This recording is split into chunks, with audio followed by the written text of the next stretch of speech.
তোমরা ভালো ভালো কাজ করো, সৎ কাজ করো, কল্যাণকর কাজগুলো করো, যাতে তোমরা সফল কাম হও। কিসের সফল কাম?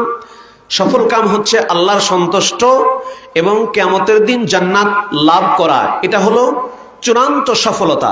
দুনিয়ার বুকে লক্ষ কোটি কোটি টাকা অর্জন করা এটা প্রকৃত সফলতা নয়।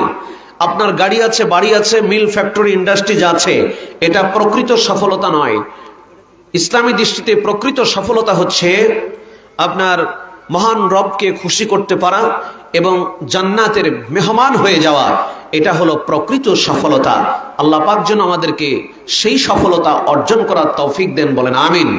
প্রিয় ভাই আমার, আলোচনা করব ইসলামে ভ্রাতৃত্ব।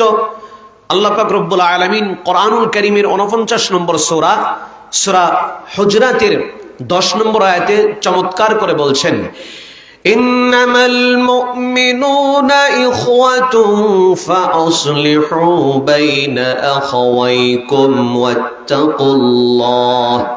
ওয়াত্তাকুল্লাহা লাআল্লাকুম তুরহামুন।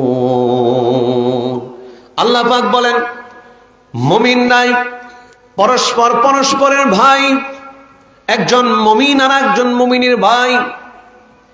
ইন্নামাল মুমিনুনা ইখওয়াতুন, মুমিনরাই পরস্পর পরস্পরের ভাই। ফাসলিহু বাইনা আখাওয়াইকুম, যদি মুসলমানদের ভিতরে, মুমিনদের ভিতরে কোনো বিবাদ বিসম্বাদ দেখা দেয়, কোনো দ্বন্দ্ব দেখা দেয়, কোনো ঝগড়া মতবাদ দেখা দেয়, কোন রকমের সমস্যার সৃষ্টি হয়ে যায় এবং কোনো ভুল ত্রুটি মুসলমানদের ভিতরে যদি তৈরি হয়ে যায়, মুসলমানদেরকে বা মুমিনদেরকে ইসলাহ সংশোধন করার জন্য আল্লাহ পাক অপর মুমিন মুসলমানকে দায়িত্ব দিলেন। আল্লাহ পাক বলছেন, ফাআসলিহু বাইনাহুমা, তাদের মধ্যে তোমরা মীমাংসা করে দাও, সংশোধন করে দাও, সংস্কার করে দাও। লাআল্লাকুম তুরহামুন, আশা করা যায় তোমরা অনুগ্রহ প্রাপ্ত হবে। কিসের অনুগ্রহ? এই অনুগ্রহ স্বয়ং রব্বুল আলামিনের অনুগ্রহ। এই অনুগ্রহ যদি আমরা পেয়ে যাই, দুনিয়াতে কল্যাণ, আখিরাতের মুক্তির বন্দোবস্ত হয়ে যাবে, বলেন সুবহানাল্লাহ। এই জন্য রাসূল করিম সাল্লাল্লাহু আলাইহি ওয়াসাল্লাম তিনি নবুয়ত লাভের পরে ভ্রাতৃত্ববোধ তার ভিতরে ছিল এমনটি নয়। তিনি এমন একজন মহামানব ছিলেন, ছোট থেকেই তিনি তার ভিতরে পরোপকারিতা, ফিলান্থ্রপি, অন্যের প্রতি ভ্রাতৃত্ববোধ, অন্যের প্রতি ভালোবাসা তার দিল কলিজা ভরপুর ছিল, বলেন সুবহানাল্লাহ। যে কারণেই ওই যে আমরা দেখি ইতিহাসের ভিতরে সিরাত গ্রন্থে এসেছে, যখন রাসূল করিম সাল্লাল্লাহু আলাইহি ওয়াসাল্লাম হেরা গুহায় নবুয়ত প্রাপ্ত হলেন, নবুয়ত প্রাপ্ত হয়ে ওই যে সরাসরি জিবরিলকে দেখার কারণে ভীত সন্ত্রস্ত হয়ে শরীরে জ্বর এসে গেল, কম্পন সৃষ্টি হলো এবং বাড়িতে ফিরে আসলেন। এসে আমাদের মা খাদিজা রাদিয়াল্লাহু আনহাকে বললেন, খাদিজা জাম্মিলুনি জাম্মিলুনি, আমাকে চাদর দ্বারা, কম্বল দ্বারা ঢেকে দাও। ফাজাম্মিলুহু, আল্লাহর নবীকে কম্বল দ্বারা ঢেকে দেওয়া হলো। এরপরে বিশ্বনবীর পাশে বসে আম্মাজান খাদিজা রাদিয়াল্লাহু তাআলা আনহা বৃত্তান্ত শোনার চেষ্টা করলেন, কি হয়েছে। বিশ্বনবী বৃত্তান্ত খুলে বললেন, জিবরিলের সঙ্গে সাক্ষাৎ হয়েছে, এমন একটা বিশাল আকৃতির দেখে আমি আমার ভিতরে ভয় কাজ করেছে। লাকাদ খাশিতু আলা নাফসি, আল্লাহর নবী বললেন, আমি নিজের উপরে আশঙ্কা বোধ করছি। তার মানে আল্লাহ রাসূলের দেহ মোবারক উত্তাপ বেড়ে গেছে এবং প্রকম্পিত হচ্ছে। আল্লাহর নবী বলছেন, খাদিজা আমি আমার উপরে আশঙ্কা বোধ করতেছি। আম্মাজান পাশে বসে বিশ্ব নবীর মাথায় হাত বুলিয়ে সান্ত্বনা দিয়ে যে কথাগুলো তিনি বলেছিলেন, ওই কথাগুলো এই পৃথিবীর ইতিহাসে একেবারে ভ্রাতৃত্বের উজ্জ্বল নমুনা দৃষ্টান্ত হয়ে আছে। সুবহানাল্লাহ। দেখেন, নবুয়ত প্রাপ্তির আগে আল্লাহর নবীর চরিত্র, তার আদর্শ, তার আচরণ, তার ভিতরে পরোপকারিতা কেমন ছিল, এটা আম্মাজান পাশে বসেই নবীকে বলে সান্ত্বনা দিলেন। সান্ত্বনা দিতে গিয়ে বলছেন, আবুল কাসেম, তখনও যে তিনি নবী হয়েছেন এটা আম্মাজান খাদিজা পুরোপুরি বুঝতে পারেন নাই। বলছে আবুল কাসেম, মানে আল্লাহ রসুলের বড় ছেলের নাম ছিল কাসেম। আবুল কাসেম, ও কাসেমের বাপ, ওয়াল্লাহি কাল্লা ওয়াল্লাহি লা ইউখজিকাল্লাহু আবাদা, আল্লাহ রাব্বুল আলামিন আপনাকে লাঞ্ছিত করবেন না, আপনাকে অপমানিত করবেন না। কারণ ইন্নাকা লা তাসিলুর রাহিমা ওয়া তাহমিলুল কাল্লা ওয়া তাকসিবুল মা'দুম ওয়া তুকরিউদ দাইফ ওয়া তুঈনু আলা নাওয়াইবিল হক। কয়েকটা কথা আমার আম্মা জান বললেন বিশ্বনবীকে সান্ত্বনা দিয়ে। বলছেন আবুল কাসেম, আপনি হতাশ হবেন না, চিন্তিত হবেন না। আল্লাহর কসম করে বলি, রব্বুল আলামিন আপনাকে লাঞ্ছিত করবেন না, অপমানিত করবেন না। তার কারণ হলো আপনি ইন্নাকা লা তাসিলুর রাহিমা ওয়া তাহমিলুল কাল্লা, আপনি আত্মীয়তার সম্পর্ক ঠিক রাখেন, অটুট রাখেন, আত্মীয়তার সঙ্গে আপনার সুসম্পর্ক, এবং আপনি অসহায় দুস্থ মানুষদেরকে সাহায্য সহযোগিতা করেন, যারা বিধবা তাদেরকে দেখাশোনা করেন, যারা অসহায়, কর্মে অক্ষম, উপার্জনে অক্ষম ব্যক্তিদের উপার্জনের ব্যবস্থা করে দেন, এবং যারা সাহায্য প্রার্থী তাদেরকে সাহায্য করেন, যারা বোঝা বহন করতে পারে না এমন ব্যক্তির বোঝা আপনি বহন করেন। আপনার ভিতরে এত পরোপকারিতার গুণাবলী রয়েছে। সুতরাং আল্লাহর নামে কসম করে বলি, ওগো আবুল কাসেম, কাসেমের পিতা, আপনি টেনশন করবেন না, কোন রকমের আশঙ্কা বোধ করবেন না। আল্লাহর নামে কসম করে বলি, রব্বুল আলামিন আপনাকে কোনোদিন লাঞ্ছিত করবে না। সুবহানাল্লাহ। আল্লাহ রাসূলের উপরে ওহী অবতীর্ণ হওয়ার আগে, আসমানি কিতাব আল কোরআন অবতীর্ণ হওয়ার আগেই বিশ্বনবীর ভিতরে এত পরোপকারিতার মানসিকতা ছিল, এত ভ্রাতৃত্ববোধ ছিল, অন্যের উপকারে তিনি নিবেদিত প্রাণ ছিলেন মুহাম্মদুর রাসূলুল্লাহ সাল্লাল্লাহু আলাইহি ওয়াসাল্লাম। সম্মানিত ভাইরা, যে কারণে সাহাবায়ে কেরাম রিদওয়ানুল্লাহি তাআলা আলাইহিম আজমাইন তারাও ভ্রাতৃত্বের দৃষ্টান্ত, ভ্রাতৃত্বের নমুনা বিশ্ববাসীর সামনে উপস্থাপন করে শিক্ষা দিয়ে গেছেন। মক্কা থেকে মদিনায় যখন হিজরত করলেন সাহাবায়ে কেরাম, আল্লাহর নবীর পরে হিজরত করেছেন অনেকেই স্ত্রী পরিবার পরিজন রেখে।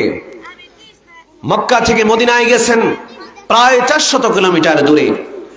সেখানে স্থানীয় মদিনার স্থানীয় সাহাবী, যাদেরকে বলা হয় আনসার, সাহায্যকারী, এই ছেলেরা এই চুপ করো, কথা বলো না। আল্লাহর নবীর এই সাহাবীরা, মদিনা অবস্থানরত স্থানীয় সাহাবীরা, তারা ত্যাগ তিতিক্ষার ভ্রাতৃত্বের সর্বোচ্চ নমুনা পেশ করলেন মুহাজির সাহাবীদের জন্য। মুহাজির সাহাবী যারা মক্কা থেকে সবকিছু ত্যাগ করে চলে গেছেন মদিনায়, যে বউ রেখে গেছেন, যার স্ত্রী দরকার।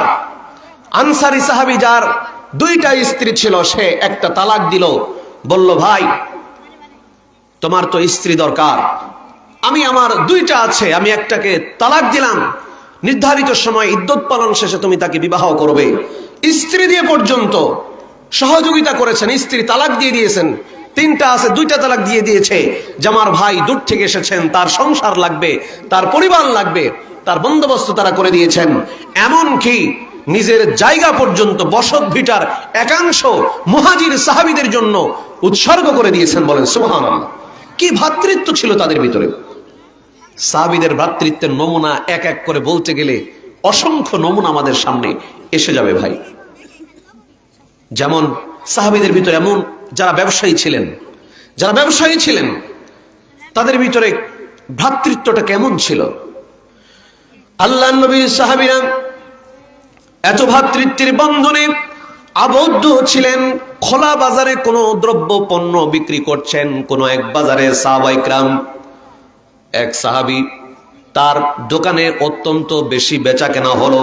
পাশের দোকানের সাহাবী বসে আছে, আশানুরূপ বেচা কেনা করতে পারলেন না, বেশি খরিদ্দার কাস্টমার তিনি পেলেন না।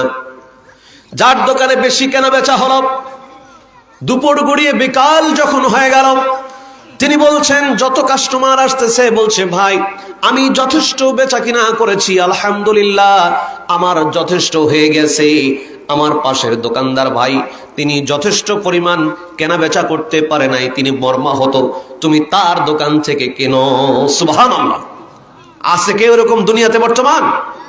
পাশের দোকানদার গোল্লায় যাক, ধ্বংস হয়ে যাক, সে আরো খুশি হবে যে আমি বেশি করে বিক্রি করি, বেশি করে লাভ করি। কি ভ্রাতৃত্ব! ভালোবাসা কাকে বলে? ইন্নামাল মুমিনুনা ইখওয়াতুন, মুমিনরাই পরস্পরের ভাই। মায়ের পেটে জন্ম নিলে ওইটা হয় মানে বংশীয় ভাই, সহোদর ভাই, কিন্তু এই ভাই কোন ভাইয়ের কথা বলা হলো? আল্লাহ কোরআনে বললেন এটা হলো যার ঈমান আছে, দ্বীনি ভাই, যেটা আমরা বলে থাকি দ্বীনি ভাই, ঈমানের দাবিতে ভাই, যে মুসলিম মুমিন সে আমার আপনার দ্বীনি ভাই, তার সাথে ভাইয়ের মতোই আচরণ করতে হবে, তার সুখে দুঃখে সর্বাবস্থায় তার পাশে দাঁড়াতে হবে, তাকে সহযোগিতা করতে হবে, পরোপকারিতার মানসিকতা আমাদের পোষণ করতে হবে। প্রিয় ভাইরা আমার, এই জন্য আল্লাহর নবীর অসংখ্য হাদিস রয়েছে। عن ابن عمر أن رسول الله صلى الله عليه وسلم আব্দুল্লাহ ইবনে ওমর রাদিয়াল্লাহু তাআলা আনহু তিনি বলেন, রাসূলুল্লাহ সাল্লাল্লাহু আলাইহি ওয়াসাল্লাম বলেছেন, আল মুসলিমু আখুল মুসলিম, মুসলিম হলো মুসলিমের ভাই, মুসলমানরা পরস্পর ভাই, লা ইয়াজলিমুহু ওয়া লা ইউসলিমুহু। একজন মুমিন বা মুসলিম অপর মুসলিমকে জুলুম করবে না। কি করবে না? জুলুম করবে না। জুলুম কাকে বলে? কোন ব্যক্তির ন্যায্য অধিকার না দেওয়া, এটাও জুলুম। কারো প্রাপ্য হক অধিকার বুঝিয়ে না দেওয়া, এটাও জুলুম। শারীরিক মানসিক নির্যাতন করা, এটাও একটা জুলুম। একজন ব্যক্তি যোগ্য, তার যোগ্য পদে তাকে না বসিয়ে অচল অথর্ব অযোগ্য মানুষকে পদে বসানো, এটাও জুলুম। এরকম অসংখ্য জুলুমের কথা আসছে আমার ভাইরা। তার মানে একজন মুমিন আর একজন মুমিন তার উপরে জুলুম করবে না, জুলুম করা থেকে বিরত থাকবে। জুলুম এক মহা অন্যায়, যার শাস্তি রব্বুল আলামিন দুনিয়াতেও দিয়ে দিবেন, আখিরাতেও দিবেন। শুধুমাত্র আখিরাতের জন্য বাকি রাখবেন না। আল্লাহর নবী বলেন, আনাস ইবনে মালিকের বর্ণনা, মুস্তাদরাক হাকিমের হাদিস, আল্লাহ রাসূল বলছেন, বাবানে মুআজ্জালানে উকুবাতুহুমা ফিদ দুনিয়া আল বাগয়ুন ওয়াল উকুক। রব্বুল আলামিন দুইটা পাপের শাস্তি তাড়াতাড়ি করে দুনিয়াতেই দিয়ে দেন, কিয়ামতের দিনের জন্য অপেক্ষা করেন না। তবে হ্যাঁ, কিয়ামতেও বিচার হবে, কিন্তু দুনিয়াতে নগদ বিচার আল্লাহ করে দেন। যারা জুলুম করে, এক নম্বর আল বাগয়ুন, জুলুম, জুলুমের শাস্তি রব্বুল আলামিন দুনিয়াতেই দিয়ে দেন। বাবা আদমের পর থেকে শুরু করে পর্যন্ত ইতিহাস প্রমাণ করে, এই জমিনে পৃথিবীতে যারা জুলুম করেছে, প্রত্যেক জালিমের বিচার আল্লাহ তাআলা জমিনের উপরেই করে দিয়েছেন, দুনিয়াতেই করে দিয়েছেন। এমন একটা প্রমাণ পাওয়া যাবে না যে দুনিয়াতে বড় জালিম ছিল, তার বিচার হয়নি। যদি এরকম কোন প্রমাণ ইতিহাসে থাকে আমাকে দেবেন, আমি চাই। প্রিয় ভাই আমার, আল্লাহ রাব্বুল আলামিন দুই পাপের শাস্তি দুনিয়াতেই দিয়ে দেন। একটা হলো জুলুমের শাস্তি, দুই নম্বর হলো আল উকুক, পিতামাতার অবাধ্যতার শাস্তি। পিতামাতার অবাধ্য সন্তান আমাদের সমাজে আছে না নাই? পিতামাতাকে কিছু মনেই করে না। বর্তমান সন্তানেরা পিতামাতাকে দাস দাসীর মতো আচরণ করে। বড় দুঃখজনক বিষয় ভাইরা আমার। এই জন্য আল্লাহ রাসূল বলেছেন, কিয়ামতের ছোট আলামতগুলোর একটি হলো দাসী তার মনিবকে প্রসব করবে। এই হাদিসের ব্যাখ্যা এসেছে ভাবে, দাসী তার মনিবকে প্রসব করবে, তার মানে এমন একটা জামানা আসবে যে মা, জনম দুঃখিনী মা সন্তান প্রসব করেছে, ওই সন্তান বড় হয়ে ওই মায়ের সাথে এমন দুরাচরণ করবে, দুর্ব্যবহার করবে, যেন মনিব বা মালিক তার দাসীর সঙ্গে আচরণ করছে। মনিব তার দাসীর সঙ্গে যেমন দুর্ব্যবহার করে, কর্কশতাপূর্ণ আপত্তিকর আচরণ করে, ঠিক তেমনি এই জামানার অসংখ্য যুবকেরা আছে, যুবতীরা আছে, যারা আপন মায়ের সঙ্গে দাস দাসীর মতো ব্যবহার করে, আছে না নাই? কিয়ামতের আলামত প্রকাশিত হয়ে গেছে। শুধু তাই নয়, নিজের মাকে আঘাত করে, প্রহার করে, তার গায়ে আঘাত পর্যন্ত করে, এমন কোলাঙ্গার আসমানের নিচে জমিনের উপরে অসংখ্য সন্তান আছে। নানান অভিযোগ বাপ মায়ের উপরে তোলে। আমারে বিদেশ দাও, আমারে মোবাইল কিনে দাও, আমারে এইটা দাও সেইটা দাও। কি করলে জীবনে? আমাদের জন্য কিছুই করতে পারলে না, এরকম কথা বলে কি বলে না? এইরকম কথা বলে নাদানগুলা। অথচ আল্লাহ নবী সাল্লাল্লাহু আলাইহি ওয়াসাল্লাম বললেন, ওয়ালা তাউকান্না ওয়ালিদাইক, খবরদার পিতামাতার অবাধ্য হবে না। তোমার মা বাপ যদি ওয়াইন আমারাকা আন তাখরুজা মিন আহলিকা ওয়া মালিক, তোমার মা বাপ যদি তাদের সম্পদ থেকে, তাদের পরিবার থেকে তোমাদেরকে বঞ্চিত করে দেয়, তারপরও ওই মা বাপের অবাধ্য হবে না, নাফরমানি করবে না। মা বাপ যদি তোমাকে জুলুম করে, বঞ্চিত করে, এর হিসাব আল্লাহর কাছে তারা দেবেন, বিচারের কাঠগড়ায় দাঁড়াবেন। কিন্তু তুমি সন্তান হিসেবে মা বাবাকে শাসন করার বা তাদের সঙ্গে রূঢ়তাপূর্ণ আচরণ করার অধিকার তোমাকে দেওয়া হয় নাই। এই জন্য খেয়াল রাখতে হবে ভাই, যদি মা বাপের সঙ্গে খারাপ আচরণ করেন, যে আচরণটা আপনি করেছেন, আপনার সন্তানগুলো আপনার সঙ্গে অনুরূপ আচরণ করবেই করবে, তে কোনো সন্দেহ নাই। বলছিলাম দুইটা পাপের শাস্তি আল্লাহ দুনিয়াতেই দেয়। এক নম্বরে জুলুম, দুই নম্বরে পিতামাতার অবাধ্যতা। আল্লাহ রাসূল এখানে বলছেন, আল মুসলিম আখুল মুসলিম লা ইয়াজলিমুহু, মুসলিমের ভাই সে তার উপরে জুলুম করবে না। মান কানা ফি হাজাতি আখিহি কানা আল্লাহু ফি হাজাতিহি। বিশ্বনবী বলছেন, কোন মুমিন, কোন মুসলমান যদি তার মুসলমান ভাইয়ের কোনো প্রয়োজন মিটানোর জন্য যদি চেষ্টা করে, কোনো প্রয়োজন মিটিয়ে দেয়, কোনো কন্যাদায়গ্রস্ত অসহায় মানুষকে আপনি আর্থিক সহযোগিতা করলেন, কোনো এতিম মিসকিনকে আপনি সহযোগিতা করলেন, আপনার অসহায় দুস্থ মিসকিন গরিব প্রতিবেশীকে আপনি সাহায্য সহযোগিতা করলেন, তার প্রয়োজন মিটিয়ে দিলেন। আল্লাহ নবী বলেন যে তার মুসলিম ভাইয়ের প্রয়োজন মিটিয়ে দেন, আল্লাহ রাব্বুল আলামিন তার প্রয়োজন মিটিয়ে দিবেন। সুবহানাল্লাহ। সরাসরি আল্লাহ পাক তার প্রয়োজন মিটিয়ে দিবেন। অন্য হাদিসে বলা হচ্ছে যে কোন মুসলিম ভাইয়ের প্রয়োজনে চেষ্টা করে সাহায্য করতে থাকে কোন মুসলিম ভাইকে, আল্লাহ তাকে ততক্ষণ সাহায্য করতে থাকেন। সুবহানাল্লাহ। এই আমলগুলো আমরা অবজ্ঞা করি, অবহেলা করি, গুরুত্ব দেই নাই। প্রিয় ভাইরা আমার, আল্লাহ রাসূল বলেন, ওমান ফাররাজা আন মুসলিমিন কুরবাতাম ফাররাজাহুল্লাহু আনহু বিহা কুরবাতাম মিন কুরাবি ইয়াউমিল কিয়ামাহ। যে ব্যক্তি কোনো মুসলমান ভাইয়ের সামান্য কষ্ট দুনিয়াতে দূর করে দিল, অর্থনৈতিক কষ্ট, শারীরিক কষ্ট, যে কোনো কষ্ট হতে পারে, সেটা যদি দূর করে দেয়, তাহলে রব্বুল আলামিন ওই বান্দার কিয়ামতের দিন তার কষ্ট দূর করে দেবে।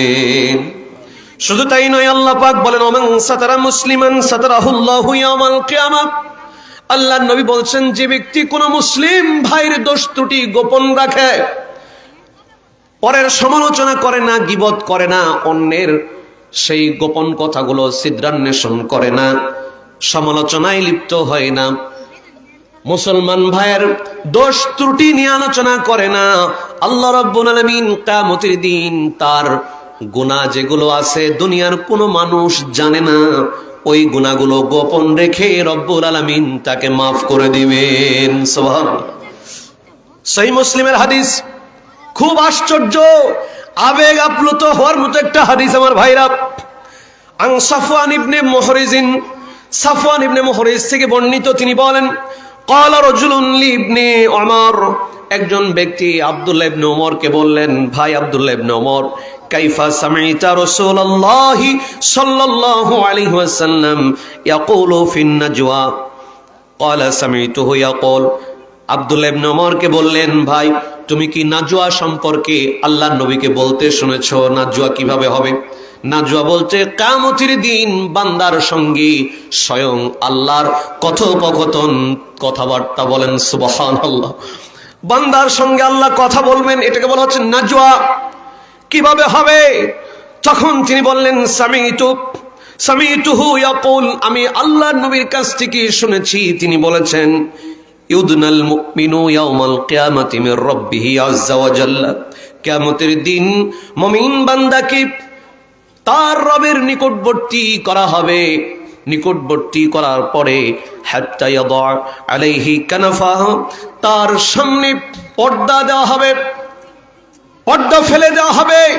এরপরে ফায়ুকাররিরুহু বিযুনুবিহি, আল্লাহ রাব্বুল আলামিন ওই বান্দাকে তার গুনার কথা স্মরণ করে দিবেন, বলবেন ফায়াকুলু হাল তারিফু, এ বান্দা তুমি কি এই গুনাহগুলো তুমি কি চেনো যা তুমি করেছো? এই গুনাহগুলো তুমি কি চেনো, তুমি কি জানো? এ বান্দা উত্তর দাও। তখন সে বলবে ফায়াকুলু আয়া রাব, সে বলবে হে আমার প্রতিপালক, আমি এই গুনাহগুলোকে আরিফু, আমি চিনি, আমি জানি এই গুনাহগুলো আমি করেছি। ক্বালা, আল্লাহর নবী সাল্লাল্লাহু আলাইহি ওয়াসাল্লাম বলেন, ক্বালা ফাইন্নী ক্বাদ সাতারতুহা আলাইকা ফিদ দুনিয়া, এ বান্দা, আল্লাহ বলবেন ডেকে, এ বান্দা ফাইন্নী ক্বাদ সাতারতুহা আলাইকা ফিদ দুনিয়া, তুমি দুনিয়াতে যে পাপগুলো করেছিলে আমি গোপন রেখেছিলাম, মনে রেখে দিও, ওয়া ইন্নী আগফিরুহা লাকাল ইয়াউম, আজ এই বিচারের মাঠে আমি রব্বুল আলামিন তোমার ওই গোপন থাকা পাপগুলোকে সব মাফ করে দিলাম। সুবহানাল্লাহ। কি কারণে মাফ করে দিলেন? তার কারণ হচ্ছে তিনি কোনো মুসলমান ভাইয়ের গীবত করতেন না, কারো দোষ ত্রুটি বলে বেড়াতেন না, মানুষের দোষ ত্রুটি গোপন রাখতেন। একজন একটা ভুল করেছে, এটা দোকানপাটে গিয়ে আলোচনা করবে না, অন্যের কাছে বলে বেড়াবে না। এই বৈশিষ্ট্য যার ভিতরে থাকবে, অর্থাৎ জবানের হেফাজত যে বান্দা করতে পারবে, আল্লাহ পাক তার ওই পাপগুলো যা দুনিয়ার মানুষ জানতো না, দয়া করে মহব্বত করে কিয়ামতের মাঠে কাছে ডেকে সেগুলোকে মাফ করে দেবে। বলেন সুবহানাল্লাহ। কপাল পরা মুসলমান দুনিয়াতে অন্যের গীবত না করলে মজা লাগে না। দোকানে বসলে পরের গীবত, অমকের বউ কি হয়েছে, অমকের বাচ্চা হয় না কেন, এই অমক এ করলো কেন, তমক সেই করলো কেন, আরে অমকের মেয়ে বয়স হয়ে গেল, অনার্স মাস্টার্সে পড়তেছে, গ্রামের মানুষ যেটা করে আর কি, বিয়ে হয় না কেন, আর কোন সমস্যা আছে নিশ্চয়ই। এই ধরনের মানে চায়ের কাপে মুখ দেবে আর সমালোচনা এক একটা করে বের করবে। এই হলো আমাদের গ্রামীণ পরিবেশ। শহরের মানুষদের কিন্তু এগুলা টাইম নাই, খুব কম মানুষই আছে যে এগুলো নিয়ে থাকে, কিন্তু গ্রামীণ পরিবেশে মানুষগুলো বেশি সমালোচক হয়, গীবতকারী হয়। এটা আমাদের সচেতন হতে হবে। জবানের রক্ষণাবেক্ষণ, এই জবানের রক্ষণাবেক্ষণ যদি করতে না পারি আমরা, তাহলে জাহান্নাম ছাড়া কোনো উপায় থাকবে না, গুনাহগুলো মাফ হবে না। গুনাহ আল্লাহ মাফ করবেন কিভাবে? আমরা যদি মুসলিম ভাইয়ের দোষ ত্রুটিগুলো আলোচনা না করি, অন্যের কাছে না বলি, ভিতরে মহব্বত, হৃদ্যতা, মহব্বত, ভালোবাসা রাখি, আল্লাহ পাক আমাদেরকেও কিয়ামতের দিন কাছে ডেকে মাফ করে দেবেন। আল্লাহ যেন আমাদেরকে সেই কাতারে শামিল করেন, বলেন আমিন। ভাইরা আমার, বাবাজিরা আমার, পরোপকারী হওয়া লাগবে। মুসলমানের উপকারে আসতে হবে, এটা সর্বোত্তম আমল বলা হয়েছে হাদিসের ভিতরে। আল্লাহর নবী সাল্লাল্লাহু আলাইহি ওয়াসাল্লামের হাদিস সহিহুল জামে 3299 নম্বর, আন জাবিরিন ক্বাল ক্বাল রাসূলুল্লাহ সাল্লাল্লাহু আলাইহি ওয়াসাল্লাম, হযরত জাবির রাদিয়াল্লাহু তাআলা আনহু থেকে বর্ণিত, তিনি বলেন রাসূলুল্লাহ সাল্লাল্লাহু আলাইহি ওয়াসাল্লাম বলেছেন যে খায়রুন নাসি আনফাউহুম লিন-নাস, খায়রুন নাস উত্তম মানুষ, ভালো মানুষ তো তারাই, আনফাউহুম লিন-নাস যে মানুষের জন্য উপকারী। উপকারী মানুষগুলো উত্তম মানুষ, যারা পরের উপকার করে, পরের ভালো কাজগুলো করে, পরের কাজে সহযোগিতা করে, পরের কষ্ট দূর করে দেয়, অন্যের দুর্দিনে সহযোগিতা করে এবং প্রয়োজন মিটিয়ে দেয়, টাকা পয়সা হাওলাত দিয়ে ধার দিয়ে হলেও মুসলিম ভাইকে সাহায্য করে। এই ব্যক্তি হলো খায়রুন নাস, উত্তম মানুষ। সুবহানাল্লাহ। ভাই, উত্তম মানুষ। আমরা যদি উত্তম হতে চাই তাহলে মুসলিমদের ভালোবাসতে হবে। মুসলমান একে অপর পারস্পরিক হৃদ্যতা, মহব্বত, ভালোবাসা যদি না থাকে তাহলে শুধু আমল দিয়ে জান্নাত পাওয়া যাবে না। আল্লাহ রাসূল বলেছেন, যে ব্যক্তি দয়া করে, মান ইয়ারহাম ইউরহাম, যে অনুগ্রহ করে, দয়া করে, সে অনুগ্রহ পায়, দয়া পায়। তার মানে মানুষের উপরে যদি আমাদের অনুগ্রহ না থাকে তাহলে আল্লাহর অনুগ্রহ আমরা পাবো না। আল্লাহর নবী অন্যত্র বলেন, তিরমিজির হাদিস, ওয়াল্লাযী নাফসি বিয়াদিহি, ওই সত্তার কসম যার হাতে আমার প্রাণ, ওই আল্লাহর কসম করে বলি, লা তাদখুলুল জান্নাতা হাত্তা তুমিনু ওয়া লা তুমিনু হাত্তা তাহাব্বু।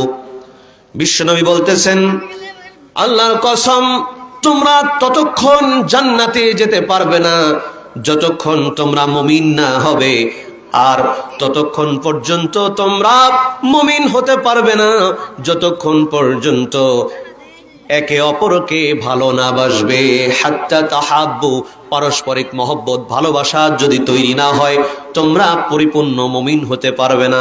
বললেন মুহাম্মদুর রাসূলুল্লাহ সাল্লাল্লাহু আলাইহি ওয়াসাল্লাম। সাহাবায়ে কিরামদের মহব্বতটা কেমন ছিল দেখেন। সাহাবায়ে কিরামদের জীবনী আদর্শগুলো আমাদের জন্য অনুপ্রেরণা, শিক্ষা। মুসলিম জাহানের খলিফাতুল মুসলিমিন আমিরুল মুমিনিন হযরত ওমর রাদিয়াল্লাহু তাআলা আনহু, দ্বিতীয় খলিফা হিসেবে যিনি মসনদে অধিষ্ঠিত হয়েছেন, একদিন তিনি মসজিদ নববী থেকে বের হচ্ছেন। এমন অবস্থায় দুইজন যুবক এসে কান্না করছে, আমিরুল মুমিনিন, আপনার কাছে নালিশ নিয়ে এসেছি। বলে, কিসের নালিশ? বলে, আমার বৃদ্ধ বাবাকে একজন যুবক হত্যা করেছে। যখন তিনি প্রশ্ন করলেন, হত্যাকারী কি মুসলিম? তারা দুই ভাই বলল, হ্যাঁ মুসলিম। তখন হযরতে ওমর আরো বেশি রাগান্বিত হলেন, একজন মুসলিম কিভাবে আরেকজন মুসলিমকে হত্যা করতে পারে? ওমর রাদিয়াল্লাহু তাআলা আনহু তার সেনাবাহিনী পাঠিয়ে দিলেন তাকে গ্রেফতার করার জন্য। হযরতে ওমর বললেন, আমি এর ন্যায় বিচার করেই ছাড়বো, যেহেতু আল্লাহ পাক বলেন, ইন্নাল্লাহা ইয়া'মুরু বিল আদলি ওয়াল ইহসান, আল্লাহ পাক ন্যায় বিচার এবং ইহসানের নির্দেশ দান করেছেন। আমি এর ন্যায় বিচার কায়েম করতে চাই, তাকে গ্রেফতার করো। গ্রেফতার করে নিয়ে আসা হলো যুবককে। যুবককে জিজ্ঞেস করা হলো, যুবক তুমি কেন এই দুই ছেলের বাবাকে হত্যা করেছো? উত্তর দাও। বলছে, আমিরুল মুমিনিন, আমি হত্যা করেছি। তখন হযরত ওমর বললেন, তুমি যে হত্যা করেছো না সেই স্বীকৃতি দিলে কারণ কি? বলে, আমি মিথ্যা বলবো না, আমার মাধ্যমেই, আমার যদিও ইচ্ছা ছিল না কিন্তু আমার মাধ্যমেই লোকটা মারা গিয়েছে। তুমি কেন হত্যা করলে? তোমাকে তো দেখে ভালো ছেলে মনে হয়। বলছে, আমিরুল মুমিনিন, আমার একটা উট ছিল, এই উট দ্বারা আমি জীবিকা নির্বাহ করতাম, মরুভূমিতে মাল বহন করতাম, দিন শেষে যে পারিশ্রমিক পেতাম এটা দিয়ে আমি আমার পরিবার চালাতাম। পরিবারে আমার বোন, ছোট বোন আছে, আমার মা আছে, আমার বাবা নাই, আমার জনম দুঃখিনী মা এবং বোন নিয়ে আমি একই সাথে থাকি, খাই, আমি সারাদিন পরিশ্রম করি। হযরত ওমর বললেন, তাহলে তুমি তো ভালো ছেলে, সৎ ছেলে, তুমি মানুষ কেন হত্যা করলে বলো? বলছে, আমিরুল মুমিনিন, আমি দুপুর পর্যন্ত আমার উট দিয়ে মাল টেনে টেনে যখন ক্লান্ত হয়ে গিয়েছিলাম, উটটা খেজুর বাগানের পাশে আমি রেখে আমিও বিশ্রাম করছিলাম। আমি ঘুমিয়ে গেলাম। ঘুম থেকে উঠে এসে দেখি আমার উটের চোখ থেকে রক্ত পড়ছে, চোখ ফেটে আছে, ঝরঝর করে রক্ত পড়ছে। আমি দেখলাম, খোঁজ খবর নিয়ে দেখতে পেলাম একজন মুরব্বী লোক আমার উটকে পাথর মেরেছে। পাথর ছুঁড়ে মারার কারণে চোখে লেগে অন্ধ হয়ে গেছে। একমাত্র ইনকামের সম্বল আমার এই উট, তাও আহত হয়ে গেল, অসুস্থ হয়ে গেল। এই জন্য আমি রাগান্বিত অবস্থায় একটা পাথর তুলে, রাগ কন্ট্রোল করতে না পেরে ওই মুরব্বীর দিকে ছুঁড়ে মেরেছিলাম। তাকে হত্যা করার উদ্দেশ্য আমার ছিল না, কিন্তু দুর্ভাগ্যবশত এই একটা পাথর তার দেহে লাগার সাথে সাথে তিনি মারা গিয়েছেন। আমিরুল মুমিনিন, আমি হত্যাকারী, আপনি আমার বিচার করেন। আমিরুল মুমিনিন হযরতে ওমর রাদিয়াল্লাহু তাআলা আনহু তার বিচার ফয়সালা করবেন। সমবেত উপস্থিত সভাসদ সবার সামনে বিচারের রায় দেবেন। বললেন, যুবক, তোমাকে ফাঁসি দেওয়া হবে বা তোমাকে মৃত্যুদণ্ড কার্যকর করা হবে, যেহেতু তুমি খুনি। যুবক বলতেছে, আমিরুল মুমিনিন, আমাকে মৃত্যুদণ্ড দেবেন, কোনো আপত্তি নাই, আমারও কোনো আফসোস নাই, তবে শর্ত আছে। বলে, কি শর্ত? আমি একটু বাড়িতে যেতে চাই, আমাকে 2 দিনের ছুটি দিবেন, আমি বাড়িতে আমার জনম দুঃখিনী মার সাথে দেখা করতে চাই, আর আমার কিছু ঋণ পাতি আছে, সেগুলো পরিশোধ করে আমি 2 দিন পরে আবার চলে আসব, তখন আমার মৃত্যুদণ্ড কার্যকর করেন। হযরতে ওমর বললেন, এটা কখনো হতে পারে না। দণ্ডপ্রাপ্ত আসামিকে ছেড়ে দিলে সে কোনোদিন ফিরে আসবে বিশ্বাস করা যায় না। তখন সে কেঁদে কেঁদে বলে, আমিরুল মুমিনিন, আমাকে বিশ্বাস করেন, 2 দিন পরে আমি চলে আসব। তখন হযরতে ওমর বলছে, এ উপস্থিত মুসলমানেরা, তোমরা তোমাদের এই ভাইয়ের ব্যাপারে 2 দিনের জন্য কে জামিনদার হতে পারবে? যদি 2 দিনের জন্য তার জামিনদার হয়ে যাও, তাহলে তাকে 2 দিনের ছুটি দেওয়া হবে। 2 দিন পরে যদি সে ফেরত না আসে, যে জামিনদার হবে ওই ব্যক্তিকে, ওই যে জিম্মাদারি নিল, ওই ব্যক্তিকে মৃত্যুদণ্ড কার্যকর করে হত্যা করা হবে। সব সাহাবীরা যারা উপস্থিত ছিলেন তারা ভয়ে থরথর করে কাঁপে, সবাই মাথাটা নিচু করে আছেন। এর ভিতরে একজন সাহাবী নাম আবু যর গিফারি রাদিয়াল্লাহু তাআলা আনহু দাঁড়িয়ে গেলেন, বলছে, আমিরুল মুমিনিন, আমি আমার এই ভাইয়ের জন্য 2 দিনের জিম্মাদারি নিলাম। বলেন সুবহানাল্লাহ। কি সাহস নিয়ে তিনি দাঁড়ালেন, 2 দিনের জিম্মাদারি নিলাম। হযরত ওমর বলেন, এ আবু যর গিফারি, তুমি কি সজ্ঞানে বলছো? তুমি কি জানো তুমি কি বলছো? তুমি নিজের জীবনকে বিপন্ন করতে চাও কেন? এই ছেলে যদি, এই যুবক যদি 2 দিনের ভিতরে ফিরে না আসেন, তোমার মৃত্যুদণ্ড কার্যকর করা হবে। তুমি কি চাও তোমার এমনটা হোক? তখন আবু যর গিফারি বলেন যে, আমার একজন মুসলিম ভাই বিপদগ্রস্ত, আমি তার বিপদে সাহায্য করতে চাই। 2 দিন পরে যদি সে না আসে, আমার ফাঁসি বা মৃত্যুদণ্ড কার্যকর করবেন, আমার কোনো আপত্তি নাই। আমার মনের ভিতরে তৃপ্তি থাকবে যে আমি একজন মুসলিম ভাইকে সাহায্য করতে গিয়া নিজের জীবনকে বিপন্ন করে দিয়েছি। সুবহানাল্লাহ। কথা অনুযায়ী তাই ছুটি দেওয়া হলো, জিম্মাদারি নিলেন আবু যর গিফারি।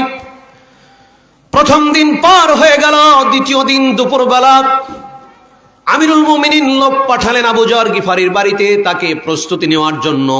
দ্বিতীয় দিন দুপুর গড়িয়ে যায়, কিন্তু ওই যুবক আর ফিরে আসে না। আবু যর গিফারির পরিবারের লোকরা এ পর্যন্ত তারা জানতো না বিষয়টি। যখন শুনতে পেলেন আবু যর গিফারি তার এক মুসলিম ভাইয়ের জন্য জিম্মাদারি নিয়েছেন, জীবনকে বিপন্ন করতে যাচ্ছেন, তখন সবাই কাটা কবুতরের মতো, স্ত্রী সন্তান সবাই ছটফট করে কান্নাকাটি করে।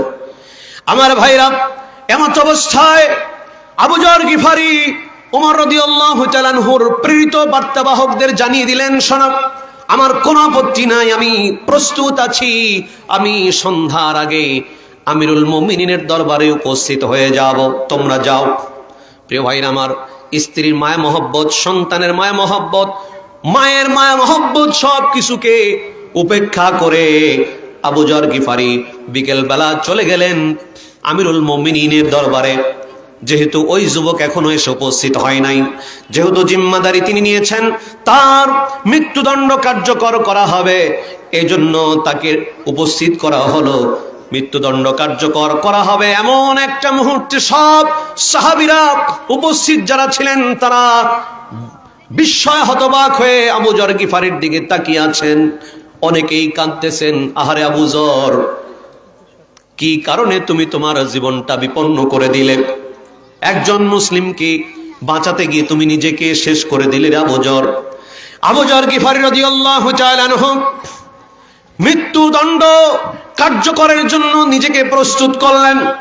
মৃত্যুদণ্ড কার্যকর হবে। ইতিমধ্যে লক্ষ্য করা গেল, মসজিদ নববী থেকে দেখা যায় ও দূরে দূরে মরুভূমির ভিতরে ঘোড়ার পদধ্বনি শোনা যায়। ঘোড়ার পিঠে কে যেন সোয়ার হয়ে এমন দ্রুত গতিতে বালি মরুভূমির ভিতরে উঠতেছে আর দ্রুত গতিতে ছুটে আসতেছে। সবাই তাকিয়ে আছে বিস্ময় হতবাক হয়ে, কে আসতেছে? এই যুবক, দূর থেকে চেনা যায় না, কিন্তু ঘোড়া দাবড়িয়ে চলে আসছে দ্রুত গতিতে। কিছুক্ষণ পরে কাছাকাছি যখন হয়ে গেল, আমিরুল মুমিনিন বললেন, আর বুঝতে বাকি নাই, 2 দিন আগে যেই ছেলেটা 2 দিনের ছুটি নিয়ে গিয়েছিল, আজ তার মৃত্যুদণ্ড কার্যকর হবে, ওই যুবক দেখো চলে এসেছে। বলেন আল্লাহু আকবার। এই হলো মুসলমান, ওয়াদা দিলে ওয়াদা রক্ষা করতে হবে, প্রতিশ্রুতি ভঙ্গ করবে না, ছলচুতুরি করবে না, মুনাফিকি করবে না। এই হলো সাহাবায়ে কেরামদের আদর্শ। বলেন সুবহানাল্লাহ। আজকে আমরা যদি এরকম সুযোগ পেতাম, বাংলাদেশ ছেড়ে ভারত পালিয়ে যেতাম, নিজের জীবনটা বাঁচাতাম, ঠিক কিনা? কিন্তু ওই সাহাবী কথা দিয়েছেন, জওয়ানের মূল্য দেখেন। 2 দিন পরে ঠিকই ফিরে এসেছেন। আমিরুল মুমিনিন প্রশ্ন করলেন, এ যুবক, তুমি সন্ধ্যা কেন করলে, দেরি কেন হলো তোমার আসতে? সে বলতেছে, আমিরুল মুমিনিন, আমার কিছু ঋণ ছিল, মানুষের কাছে দেনা পাওনা ছিল, যাদের কাছে আমি ঋণী ছিলাম তাদেরকে খুঁজতেছিলাম। ঋণের টাকাগুলো নিয়ে আমি খুঁজতে খুঁজতে অনেক দূরে চলে গিয়েছিলাম। অবশেষে তাদেরকে পেয়ে যাই, তাদের ঋণগুলো আমি পরিশোধ করে দিয়েছি। আমার জনম দুঃখিনী ফাঁর সাথে আমি দেখা করলাম, এর কারণে আমার আসতে ফিরতে দেরি হয়ে গেল। আমিরুল মুমিনিন চিন্তা করেন, আজকে আমরা যাদের কাছে টাকা পাই তাদেরকে বাটি চালান দিয়ে, হারিকেন দিয়ে খুঁজে পাওয়া যায় না। আরে নবীর সাহাবীর আদর্শ, যে টাকা পাবে পাওনাদারকে খুঁজে খুঁজে বেরিয়েছেন। মৃত্যুর আগে মৃত্যুদণ্ড কার্যকর হবে এই জন্য, নিজের ঋণ পরিশোধের জন্য পাগল করা হয়ে গেছেন। আমার ভাইরা, আমরা এমনও ঋণী, এমন ঋণগ্রস্ত মানুষ আছি, 2 বছর 3 বছর 5 বছর হয়ে যায়, ঋণ পরিশোধের খবর নাই। মনে রাখবেন, আল্লাহর নবী ঋণগ্রস্ত ব্যক্তির উপরে এত বিরক্ত ছিলেন যে ঋণগ্রস্ত ব্যক্তি মারা গেলে তার জানাজার সালাত তিনি আদায় করছেন না। এই জন্য একজন মুমিনের উচিত সর্বাবস্থায় তার সাধ্যের ভিতরে ঋণগুলো পরিশোধ করে মৃত্যুর প্রস্তুতি গ্রহণ করা। ভাই, আমার আলোচনা শেষ করে দিচ্ছি। আমার প্রিয় ভাই শাইখ রেজাউল করিম সালাফি হাফিজাহুল্লাহ এসে পৌঁছেছেন। বলতেছিলাম ওই যুবকের কথা, এসে উপস্থিত হলেন, তাকে মৃত্যুদণ্ড কার্যকর করা হবে। তিনি যখন উপস্থিত হয়ে গেছেন, তখন আবু যর গিফারি তিনি তো ছাড়া পেয়ে গেলেন জিম্মাদারি থেকে। ওই যে যেই 2 যুবকের বাবা যাকে হত্যা করা হয়েছিল, যার হত্যার দায়ে এই যুবক দণ্ডপ্রাপ্ত, এই যুবকের আদর্শ, তার জবানের কথা দাম দেখে, এবং আবু যর গিফারি সে মুসলিম ভাইয়ের জন্য নিজের জীবনকে বিপন্ন করতে প্রস্তুত, এই অবস্থায় দেখে ওই যে যেই বাবাকে হত্যা করেছিল তার 2 ছেলে 2 যুবক বলল, আমিরুল মুমিনিন থামেন, আমাদের কিছু কথা আছে। আমাদের ভাই আবু যর গিফারি এই হত্যাকারীর 2 দিনের ছুটির জন্য এত রিস্ক নিল, এত ঝুঁকি নিয়ে নিজের জীবনকে বিপন্ন করে তার জিম্মাদারি গ্রহণ করেছিল। আবার এই ব্যক্তিও ঠিক কথা দিয়ে এমন ভাবে ফিরে এসেছে, আমাদের বিবেকের দরজা খুলে গেছে, আমার এই ভাই তো ইচ্ছাকৃতভাবে আমার বাবাকে হত্যা করেন। সুতরাং আমরা 2 ভাই, এই যুবক ভাইকে আমরা ক্ষমা করে দিলাম। বলেন সুবহানাল্লাহ। সবাই বেঁচে গেল। ভাইরা আমার, এই ঘটনাটা বলতেছিলাম একটি বিষয় স্পষ্ট করার জন্য, সেটা হলো ভ্রাতৃত্ব। সাহাবায়ে কেরামদের ভিতরে ভ্রাতৃত্বটা এমন পর্যায়ে ছিল, একজন আরেকজনের জন্য জীবন পর্যন্ত দিতে প্রস্তুত ছিল। অনেক কথা আছে জিহাদের ময়দানে, একজন আরেকজনের জন্য, একজন পিপাসার্ত বলছে আরেকজনকে পানি দাও, ওই ভাই আমার চেয়ে বেশি পিপাসার্ত, তার কাছে নিয়ে গেছে, বলছে না ওই অমুক ভাই আমার চেয়ে বেশি পিপাসার্ত, তার কাছে নিয়ে যাও। পরিশেষে দেখা গেল এই 3 জন কেউ পানি পান করার সুযোগ হলো না। ওই গ্লাস নিয়ে আবার যখন ফিরতেছে, দেখলো 2য় জন সে মারা গেছে, 1ম জন সেও মারা গেছে। ভ্রাতৃত্বের বন্ধন এত অটুট ছিল, যার মর্যাদা দিতে গিয়ে 3 জন কেউ পানি পান করতে পারলেন না, একে অপরের জন্য সবাই শাহাদাত বরণ করলেন। সুবহানাল্লাহ। প্রিয় ভাইরা আমার, আসেন আমরা পারস্পরিক মহব্বত, হৃদ্যতা মহব্বতকে বাড়াই, ভাই ভাই সম্পর্ক রক্ষা করি। আজকে দুনিয়াবি স্বার্থে সামান্য কিছু স্বার্থের কারণে একই মায়ের পেটের ভাই সম্পর্ক নষ্ট হয়েছে। সপ্তাহ চলে যায়, মাস চলে যায়, বছর যায়, বছরের পর বছর যায়, কথা চলে না। আপনি কি মনে করেছেন আপনি বড় আমলদার হয়ে গেছেন? না, আপনার ইবাদত বন্দি আল্লাহর দরবারে গ্রহণযোগ্যতা অর্জন করতে পারবে না। আপনি ভাইয়ের সঙ্গে মিলমিট করে মীমাংসা করে নেন। বোনকে ফাঁকি দিয়েছেন, বোনটা মন খারাপ করে আপনার বাড়িতে আর আসে না। বোনের সম্পদ ফাঁকি দিয়ে মেরেছেন, বোনদের সাথে আপনার সম্পর্ক নাই। ভাই ভাইয়ের সম্পর্ক ঠিক নাই, প্রতিবেশীর সাথে সম্পর্ক ঠিক নাই, অর্থাৎ মুসলিম হিসেবে মুসলিমের সাথে হৃদ্যতা নাই, মহব্বত নাই। মনে রাখবেন, এর দ্বারা আপনি সফলতা অর্জন করতে পারবেন না। বারবার হজ করতে পারেন, 5 ওয়াক্ত সালাত আদায় করতে পারেন, কোনো লাভ নাই। আল্লাহ রাসূল সাল্লাল্লাহু আলাইহি সাল্লাম বলেন, ওয়াল্লাযী নাফসি বিয়াদিহি, ওই সত্তার কসম যার হাতে আমার প্রাণ, লা তাদখুলুল জান্নাতা হাত্তা তুমিনু ওয়া লা তুমিনু হাত্তা তাহাব্বু, ততক্ষণ তোমরা জান্নাতে যেতে পারবে না যতক্ষণ ঈমানদার না হবে, ততক্ষণ ঈমানদার হতে পারবে না যতক্ষণ পরকে ভালো না বাসবে। অতএব পারস্পরিক ভালোবাসা, মহব্বত, ভ্রাতৃত্ব এটা বিশাল একটা আমল, যেটা আমরা অবহেলায়, অবজ্ঞায় ভুলে থাকি, গাফেল হয়ে থাকি এই ব্যাপারে। আল্লাহ রাব্বুল আলামিন আমাদেরকে মুসলিম পারস্পরিক ভ্রাতৃত্বের বন্ধনে আবদ্ধ থেকে ঈমানি পরিবেশে বসবাস করার সুযোগ তৌফিক দান করুন। আমাদের ভিতরে সমস্ত বিবাদ, বিষমদ, অবসাদগুলোকে দূর করে দিয়ে আল্লাহ তুমি আমাদের দিল, অন্তরকে কলবে সালিম বানিয়ে দাও। রব্বুল আলামিন আমাদের অন্তরগুলোকে সুস্থ অন্তর হিসেবে কবুল ও মঞ্জুর করে নাও। হিংসা, বিদ্বেষ, অহংকার, পরশ্রী, কাতরতা আমাদের ভিতর থেকে দূর করে দাও, বলেন আমিন। আল্লাহ তুমি মাহফিলকে কবুল করো, আজকের এই প্রোগ্রামে সংশ্লিষ্ট যারা সবাইকে কবুল করো, আলোচক বৃন্দ যারা আছেন তাদের সবাইকে তুমি কবুল ও মঞ্জুর করে নাও, আল্লাহুম্মা আমিন। আপনারা লক্ষ্য করেছেন আমি আর আলোচনার সামনের দিকে অগ্রসর হচ্ছি না। আমার প্রিয় বন্ধু, বাল্য বন্ধু, আমার প্রিয় ভাই শায়েখ রেজাউল করিম সালাফি, আল্লাহু আকবার, তিনি যদি আলোচনা শুরু করেন, হাদিস শুনতে শুনতে কোন ফাঁকে যে সময় চলে যাবে আপনি টের পাবেন না ইনশাআল্লাহ। তার আলোচনা এইরকম। আল্লাহ পাক রব্বুল আলামিনের কাছে দোয়া করি, প্রিয় ভাইকে আল্লাহ রব্বুল আলামিন দীর্ঘ নেক হায়াত দান করুন। এই বাংলার সবুজ ভূখণ্ড শুধু নয়, এই সবুজ জমিন পেরিয়ে আন্তর্জাতিক পরিমণ্ডলেও আল্লাহ পাক তাকে কবুল ও মঞ্জুর করেন, বলেন আমিন। সুবহানাক আল্লাহুম্মা বিহামদিকা আশহাদু আল্লা ইলাহা ইল্লা আনতা আস্তাগফিরুকা ওয়া আতুবু ইলাইক। আসসালামু আলাইকুম ওয়া রাহমাতুল্লাহি ওয়া বারাকাতুহু।